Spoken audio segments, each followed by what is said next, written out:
m'avait recommandé d'aller voir une personne du nom de Amy Goldacre, m'assurant qu'elle avait quelque chose de formidable à raconter. Et effectivement, je l'ai vue, et ce que j'ai entendu m'a passionné.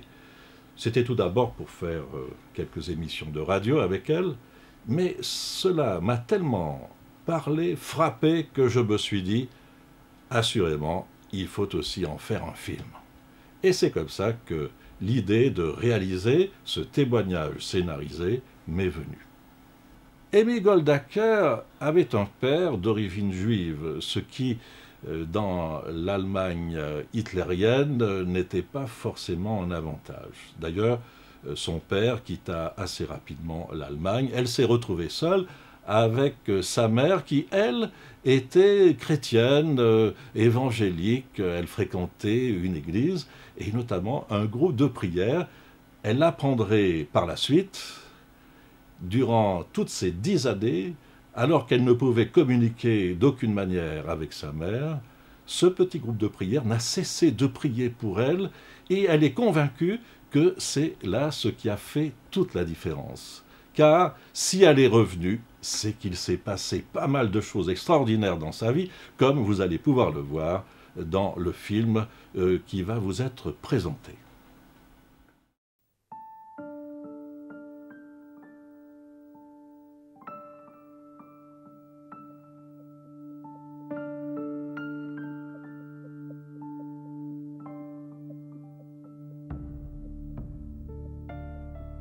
Il y avait cette immense volonté de vivre, de survivre à toute cette histoire des nazis, de guerre. Il fallait que je sois là pour ma mère. Ça, c'était vraiment le plus grand désir. Ma mère avait déjà perdu ses 3 garçons. 3, oui. Le premier est mort, je ne l'ai pas connu parce que j'étais la dernière, mais les 2 autres sont morts pendant la guerre. Et il fallait que je sois là pour elle. Et comme mon père nous a quittés d'une minute à l'autre et tout ce qu'il avait laissé, soi-disant pour nous, était confisqué par la Gestapo et il était déclaré déserteur de l'Allemagne. J'étais obligée de faire autre chose au lieu des études pour gagner ma vie à moi. C'était tout simple. J'avais reçu une carte de me présenter à tel et tel endroit. Et ne sachant pas où j'allais, j'ai pensé que c'était au ministère des Affaires étrangères. Et quand je suis arrivée, j'ai vu les gardiens devant la maison. C'était des gardiens en uniforme de SS. J'avais le choc de ma vie parce que je pensais toujours à mon père, qui, lui, était à cette époque-là déjà en Palestine. Et je suis allée là et je ne savais même pas quel travail m'attendait. J'avais peur, énormément peur.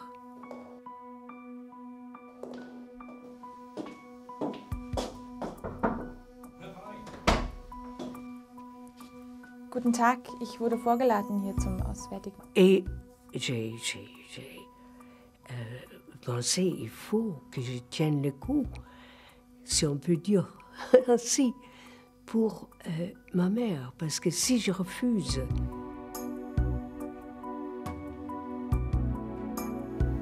et à ce moment-là a commencé le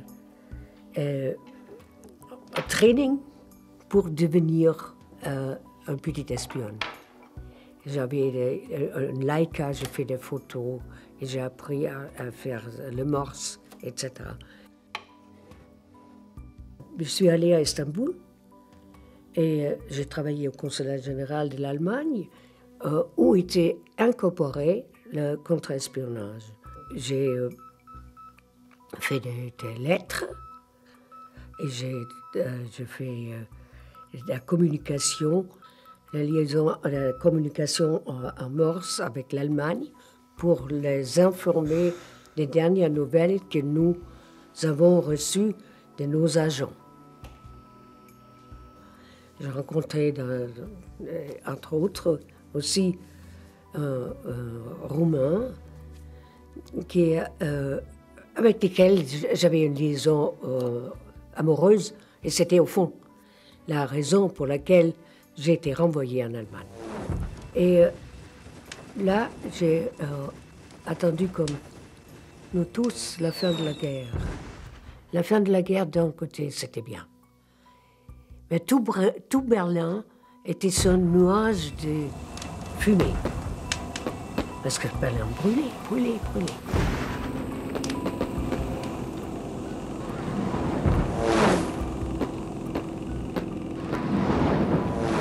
Et c'est là où les Russes venaient.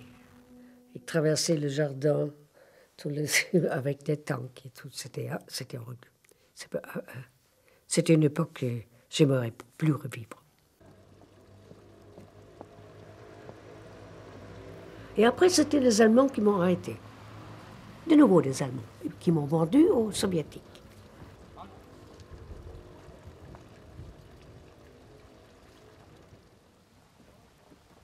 Ce monsieur, en guillemets, il m'a amené vers les Russes. Je suis allée avec. Parce que j'avais rien à me reprocher. Ils doivent comprendre que moi, j'étais pas libre de choisir mon travail. J'ai travaillé là où les nazis m'ont envoyé. Wen haben wir denn da? Nein, das ist ein Irrtum. Là, il a reçu une cartouche de cigarettes et une bouteille de vodka en ma présence. Il est parti et on m'a gardé.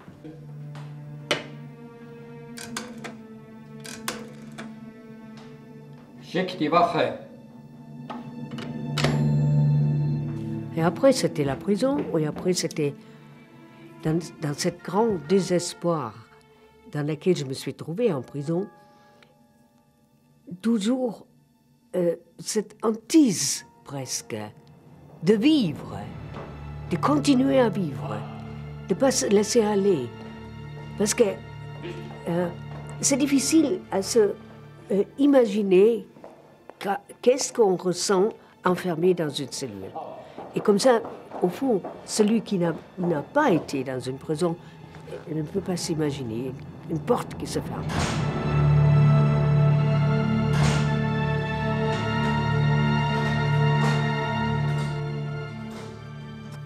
Mais là, dans cette cellule aussi, j'ai commencé à prier, comme j'avais appris avec ma mère. Et je ne pouvais pas. Je ne pouvais vraiment pas prier. J'ai hurlé. J'étais tellement plein de vie.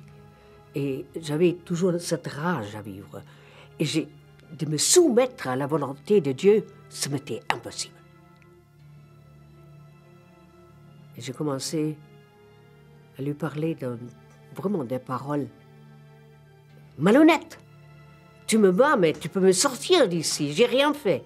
Un jour, dans le plus grand désespoir, à la place sur une assiette, j'ai reçu ma nourriture sur une feuille de papier, un grand papier, imprimé.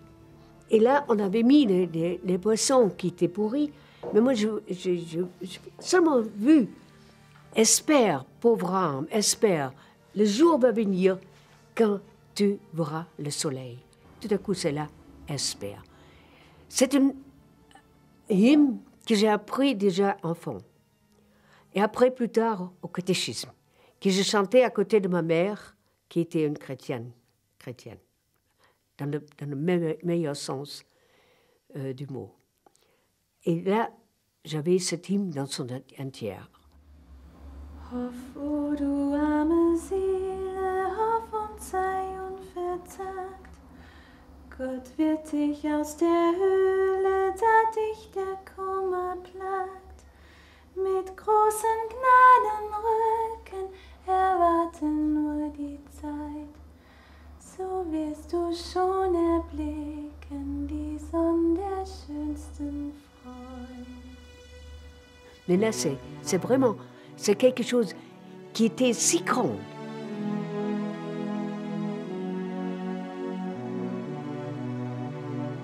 J'ai lavé la feuille de papier et j'ai mis sur une petite armoire qui se trouvait dans chaque cellule et pour sécher.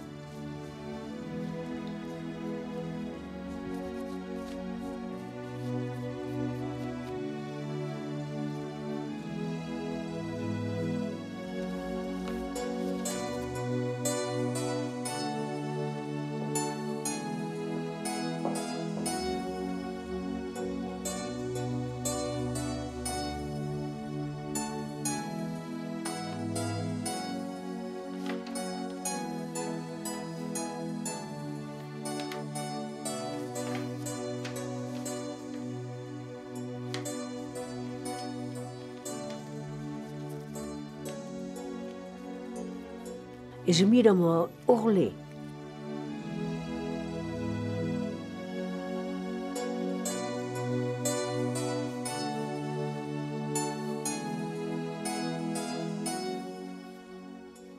J'ai commencé, et c'est là quelque chose, c'est comme cette hymne qui m'a accompagnée tout le long de mon existence de prisonnière, c'était le Notre Père. Que je voulais me tenir à ça. C'était pour moi le seul soutien. Et j'ai parlé Notre Père qui est aux cieux, que ton nom soit sanctifié, que ton règne vienne. Et là, je me suis arrêtée. Que ta volonté soit faite, ah non. Comme j'ai essayé d'être honnête envers moi-même, je ne pouvais pas accepter. Et pourtant, j'ai réessayé et réessayé. Après mon jugement, c'était le wagon. Pendant 2 mois et quelques jours. Oui, dans une robe d'été, mais j'avais des bottes.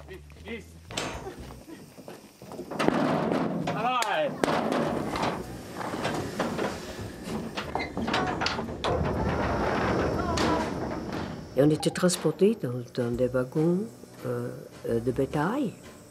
Et je dis souvent et toujours, au bétail, on aurait donné de paille pour se coucher et au bétail, pour qu'il arrive vivant à leur destination, on aurait donné aussi de l'eau. Mais c'est vrai, c'était pas pareil pour nous. Il y avait tous les 2 jours, il y avait une sorte de soupe qui venait et tout le monde a regardé que l'autre ne boit pas plus que 3 gorgées.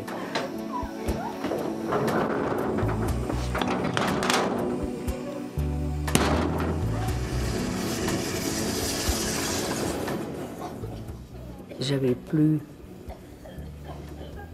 la possibilité, plus la force, plus de foi.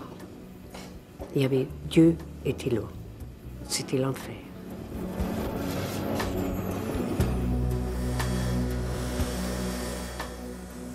Et là, il y avait des morts. Nous sommes arrivés après 2 mois et quelques jours de wagon. Au début, on était des femmes, environ une vingtaine, quarantaine de femmes, dans un camp avec des hommes. Et c'était mélangé de prisonniers politiques et criminels. C'était un temps épouvantable. On a fait des travaux d'hommes, on a coupé des arbres, fait des drainages, des fossés. Et c'était toujours des travaux extrêmement durs pour une femme. Et il fallait remplir une norme. Et si vous ne remplissez pas la norme, votre nourriture était diminuée. Et je sais aussi qu'on m'a dit, souvent tu es une femme chanceuse. À peine tu travailles en dehors de la buanderie, on te demande de nouveau de revenir.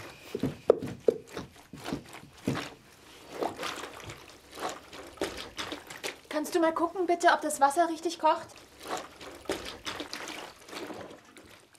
C'était vraiment un travail privilégié en comparaison avec les travaux généraux. Et je sais que je dis là-haut, en Russie, je sais que j'ai une chance. Je le sais. Mais je sais aussi que j'ai une mère qui prie pour moi. Et pourtant, je ne savais rien d'elle. Rien du tout. Et elle ne savait rien de moi. Et pourtant, j'ai senti la transmission de ces prières qui me portait, qui fait souvent un mur autour de moi. Dans le cas de la buanderie, j'avais du savon. Et quand on a du savon, on peut le troquer contre un morceau de pain, un morceau de lard, quelquefois du sucre, un morceau.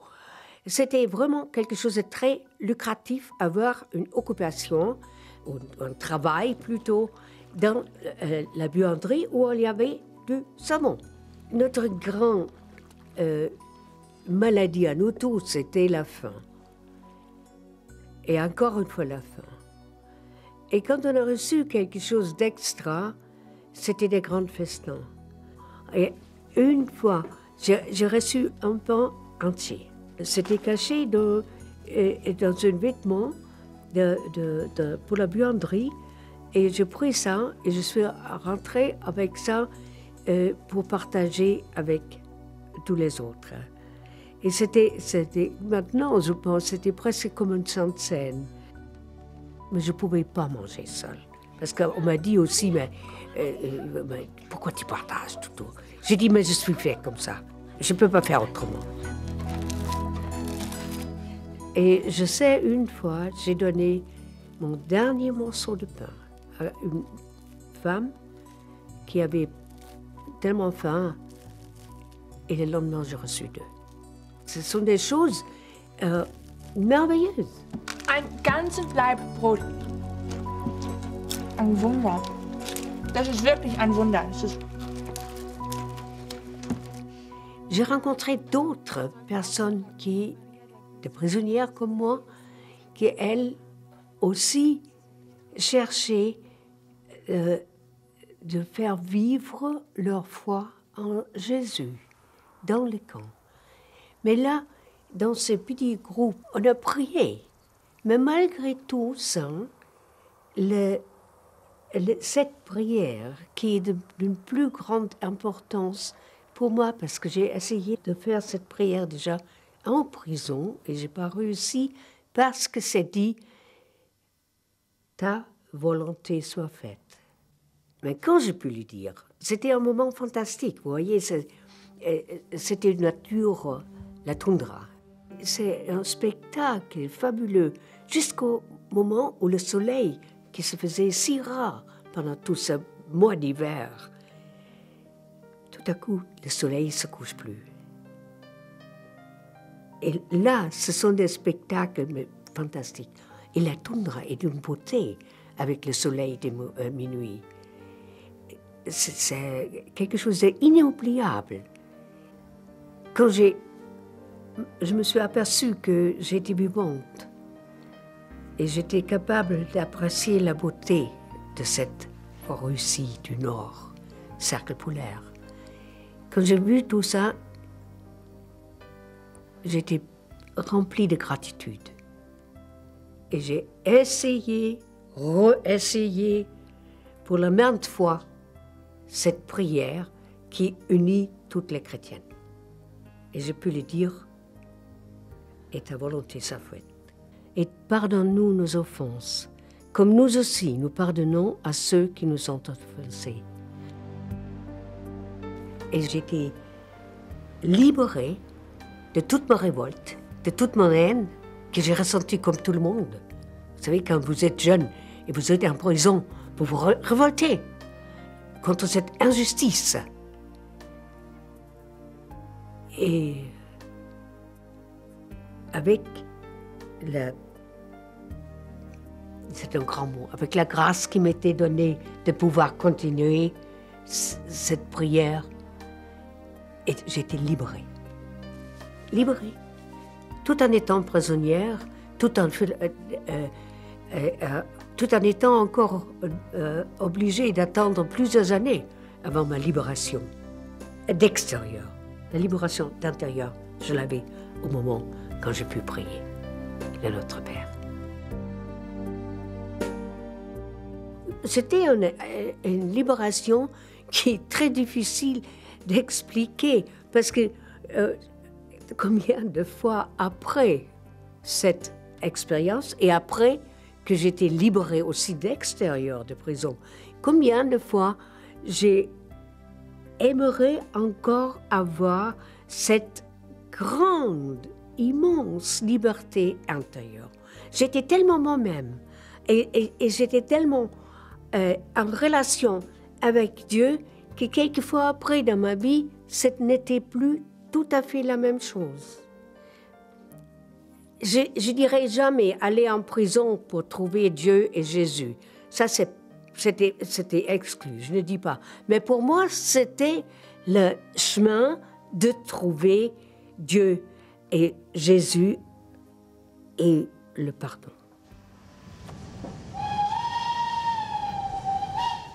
La fin de cette époque était si inattendue qu'on ne pouvait pas s'imaginer que les Russes nous laissent partir une fois. Et le 27 août, j'étais à Berlin. Et je pris le tram. C'était très émouvant aussi pour moi. Quelques arrêts de tram me rapprochant à l'arrêt où je devrais descendre et de faire le chemin que j'ai connu d'autres fois et de voir les arbres qui avaient poussé d'une façon disante, on voit la différence. Et de rencontrer ma mère qui était à la maison, c'était quelque chose de... Les derniers pas, je ne pouvais presque pas le faire. Et le lendemain, je suis allée à l'église.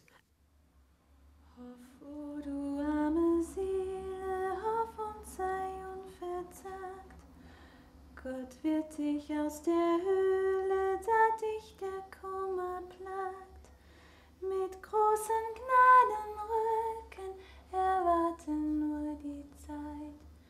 So wirst du schon erblicken die Sonne der schönsten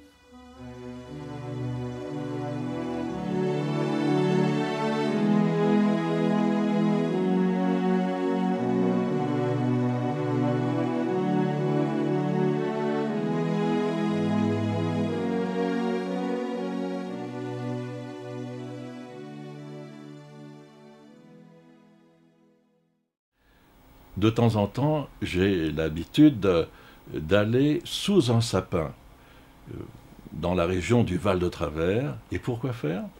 Pour méditer, c'est-à-dire pour réfléchir, pour me laisser gagner par un moment de tranquillité aussi. Et c'est ce que j'ai fait après avoir rencontré Amy Goldacker, après l'avoir entendue, après avoir produit ce film avec elle. Et je vous invite maintenant, avec moi, à venir passer quelques 3 minutes 30 sous mon sapin.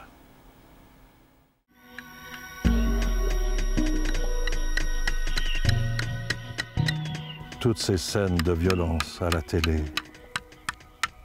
toutes ces destructions, et tous ces gens entraînés dans le malheur par d'autres hommes.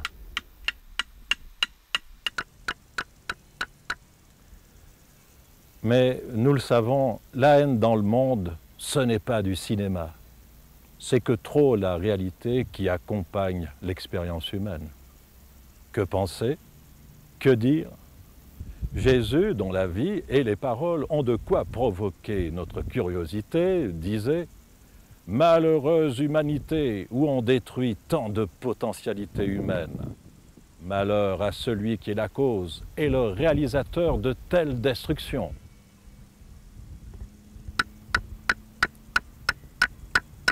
Il avait raison.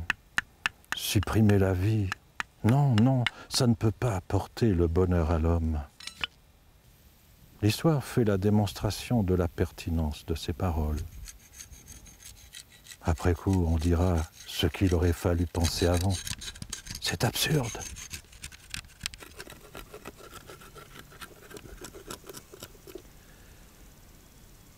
L'écrivain allemand Heinrich Böll décrit dans un de ses livres l'avance de l'armée allemande dans un pays de l'Est européen pendant la Deuxième Guerre mondiale. Pour freiner la progression de cette machine de guerre impitoyable, les artificiers de ce pays font sauter un pont stratégique.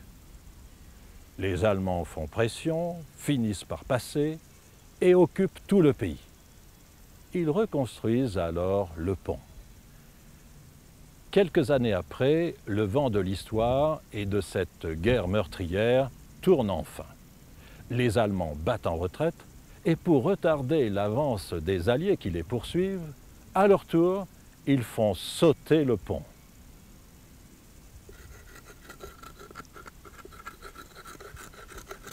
Ça aussi, ça fait réfléchir. Il faudrait faire des choix, de bons choix pour bien agir. Les paroles de Jésus y encouragent, c'est vrai. Mais certaines ont l'air absurdes. En particulier quand il dit « Heureux ceux qui agissent par amour et avec amour, Dieu sera bon pour eux. Heureux ceux qui luttent pour la juste paix et la réalisent, Dieu les reconnaîtra pour ses fils. Heureux les combattants de la justice, calomniés, traqués, l'avenir heureux leur appartient.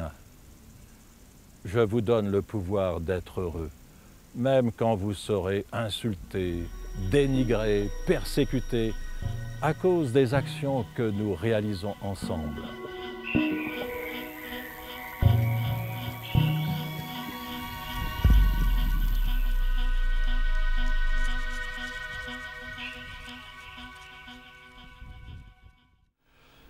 Après avoir vécu cette découverte, cette expérience de la production de ce film Emmy Goldacker, Je voulais vivre, je crois que nous avons le désir, en équipe d'ailleurs, de produire d'autres courts-métrages et j'espère beaucoup que nous aurons le plaisir de vous les présenter ces mois prochains. Alors, je vous dis bonne réflexion et à bientôt.